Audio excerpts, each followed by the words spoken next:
Hello students. आज हम लोग हैं मिस्टेक सीरीज़ के एपिसोड 5 में और सॉल्व करेंगे कैपेसिटर का एक क्वेश्चन दो डिफरेंट मेथड से। दोनों डिफरेंट मेथड से हम लोग को दो अलग अलग आंसर मिलेगा, जिसमें से एक आंसर सही होगा और एक आंसर गलत होगा। मेथड के अंत में हम लोग ये समझेंगे कि उसमें से कौन सा आंसर गलत है और क्यों गलत है, उसमें क्या मिस्टेक है, और वहाँ से हम लोग को एक नया कंसेप्ट अपडेट मिलेगा, हम लोग कुछ नया सीखेंगे। तो सॉल्व करते हैं। In the given figure, capacitor of capacitance C is initially charged to voltage V by 2, while other capacitor is uncharged.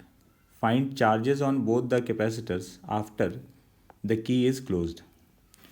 Situation यहाँ पर यह है कि दो कैपेसिटर्स को सीरीज़ में लगाया गया है, C एंड 2C।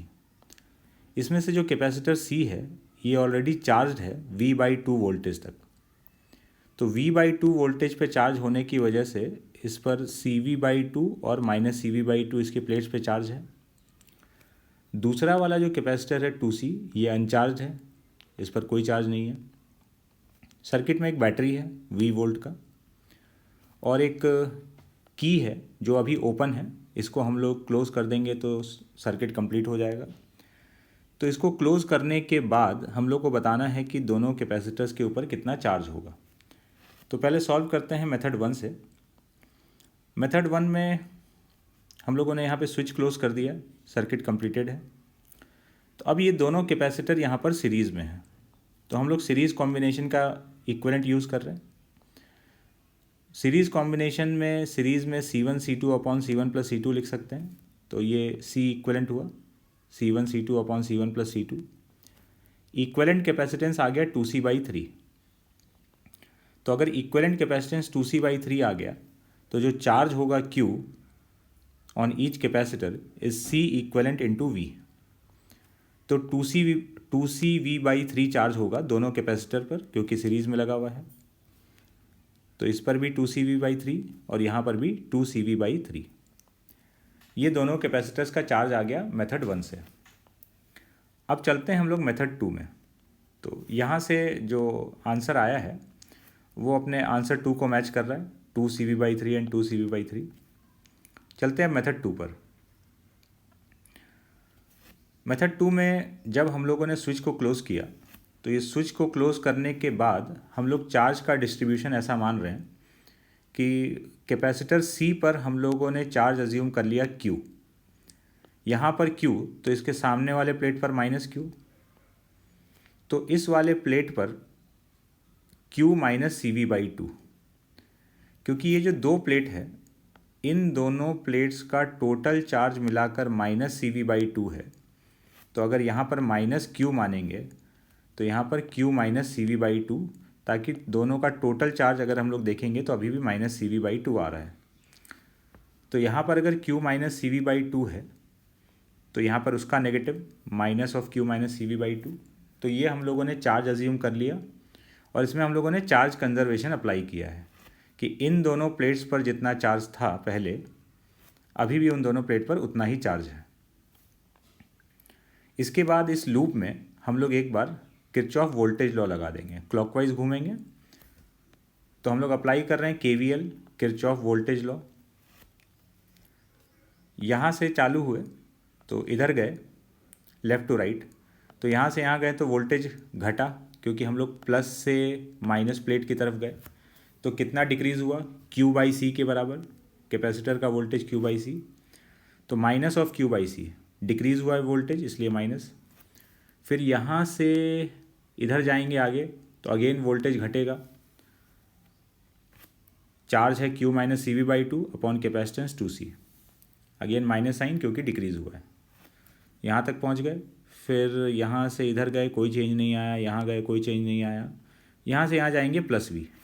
तो ये हम लोगों ने यहाँ प्लस V कर दिया। तो हम लोग सर्किट में एक बार पूरा घूम चुके हैं। तो टोटल वोल्टेज का सम इक्वल टू 0। इसको सॉल्व कर लेंगे। सॉल्व करने पर हम लोग को Q का वैल्यू मिल रहा है 5CV बाई 6। Q का वैल्यू अगर 5CV बाई 6 आ गया तो पहले वाले कैपेसिटर पर चार्ज 5CV बाई 6 हो गया Q के बराबर। दूसरे वाले कैपेसिटर का charge Q minus C V by two हम लोगों ने माना था। यहाँ पर ये Q minus C V by two, तो इसका वैल्यू हम लोग निकाल रहे हैं। Q minus C V by two का वैल्यू, Q की जगह 5 C V by six put करेंगे तो ये सी वी बाई थ्री के बराबर वैल्यू आ जाएगा। तो एक कैपेसिटर पर charge 5 C V by six और दूसरे कैपेसिटर पर charge C V by three. तो गिवन आंसर्स में से अपना आंसर 3 मैच कर रहा है, 5 C V by six and C V by three. तो ये होना चाहिए चार्ज, एक पर 5 सी वी बाई सिक्स, दूसरे पर सी वी बाई थ्री। अब इन दोनों मेथड्स में से मेथड 2 एकदम सही है जो लास्ट में हम लोगों ने किया है। मेथड 1 इज़ रॉन्ग, मेथड 1 गलत है। मेथड 1 में क्या गलती है ये समझते हैं। मेथड 1 में जब हम लोगों ने इन दोनों को सीरीज़ कॉम्बिनेशन में मानते हुए इक्विवेलेंट लेते हुए चार्ज निकाल दिया तो हम लोग के पास ये चार्ज का वैल्यू आया। अब चार्ज का जो ये वैल्यू आया इसमें गड़बड़ हो गया है। अगर हम इन दोनों प्लेट्स का चार्ज देखें, मिडिल टू प्लेट्स का चार्ज, तो यहाँ पर हम लोग को इन दोनों प्लेट्स का चार्ज मिलाकर 0 दिख रहा है, जबकि एक्चुअल में इन दोनों प्लेट्स का charge initially minus C V by two के बराबर था। और ये सिस्टम एक आइसोलेटेड सिस्टम है, ये middle to plates mutually connected है बट ये बाहर की दुनिया से कनेक्टेड नहीं है। तो इन दोनों प्लेट्स का चार्ज जितना था कनेक्शन के पहले वो कनेक्शन के बाद भी उतना ही रहना चाहिए, क्योंकि इन दोनों प्लेट्स के ऊपर बाहर से कोई चार्ज आने का चांसेस नहीं है, कोई भी जगह नहीं है। तो इस आइसोलेटेड सिस्टम का चार्ज कंजर्व होना चाहिए था। तो यहाँ minus C V by two है तो फाइनली भी यहाँ पर minus C V by two दिखना चाहिए था, जो कि नहीं दिख रहा है, इसीलिए ये मेथड 1 रॉन्ग है। जबकि मेथड 2 में हम लोग इसी कंसेप्ट के थ्रू आगे बढ़े थे कि हम लोगों ने इन दोनों प्लेट्स के चार्ज को कंजर्व किया था और अकॉर्डिंगली इसका और इसका चार्ज अज्यूम किया था। तो इसीलिए मेथड 1 रॉन्ग हो गया, मेथड 2 सही है। तो अब यहाँ से हम लोग को एक बात समझ में आता है कि अगर दो कैपेसिटर सीरीज़ में लगा हुआ है जैसे यहाँ पर है, तो हम लोग हर बार सीरीज़ कॉम्बिनेशन का फॉर्मूला यूज़ नहीं कर सकते हैं। वो तभी कर सकते हैं जब इस आइसोलेटेड सिस्टम का चार्ज 0 होता। अगर इन दोनों प्लेट्स पे चार्ज 0 होता शुरुआत में कनेक्शन इस्टेब्लिश करने के पहले, तो हम लोग सीरीज़ कॉम्बिनेशन का फॉर्मूला यूज़ कर सकते थे और आंसर सही आता। अगर नहीं है आइसोलेटेड सिस्टम का चार्ज 0, तो हम लोग सीरीज़ कॉम्बिनेशन यूज़ नहीं करेंगे, प्रॉपर बेसिक से किरचॉफ वोल्टेज लॉ लगाते हुए सॉल्व करेंगे। तो यही है अपना कंसेप्ट अपडेट।